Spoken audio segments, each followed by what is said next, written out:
லாஸ்ட்டா ஒரு 5 மினிட்ஸ் உங்கூட பேசலாமா? இப்ப கண்டிப்பா நம்ம பிரேக்கப் பண்ணி தான் ஆகணுமா? இதுக்கு வேற வழியே இல்லையா? இது நீ வேலைய ரிசைன் பண்றதுக்கு முன்னாடி யோசிச்சிருக்கணும். சம்பளம் அதிகமா தராங்கங்கறதுக்காக என்னோட தன்மானத்த இழந்து அவங்ககிட்ட வேல பார்க்க முடியாது. பாரு இத விட நல்ல சேலரி கிடைக்கிற ஜாப் கிடைக்கும். இதே தான் 6 மாசமா சொல்லிட்டு இருக்க. ஆனா ஒரு இம்ப்ரூவ்மென்ட்டும் கிடையாது. லைஃப்ல கொஞ்சம் கூட பொறுப்பே இல்லாம இருக்க. இதுக்கப்புறமும் எப்படி நான் உன்ன நம்புறது? வீட்ல சொல்லும்போது கூட எனக்கு தெரியல. ஆனா இப்ப எனக்கு பயமா இருக்கு. தப்பான முடிவு எடுத்துட்டனோன்னு.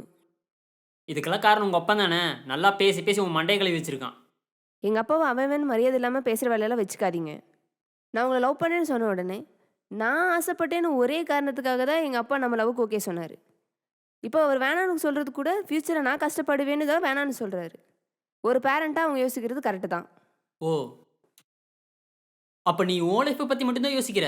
நீ இல்லாம நான் எப்படி இருப்பேன்னு கொஞ்சம் கூட யோசிக்கலைல? அத நீ வேலைய விடுறதுக்கு முன்னாடி என்ன யோசிச்சியா?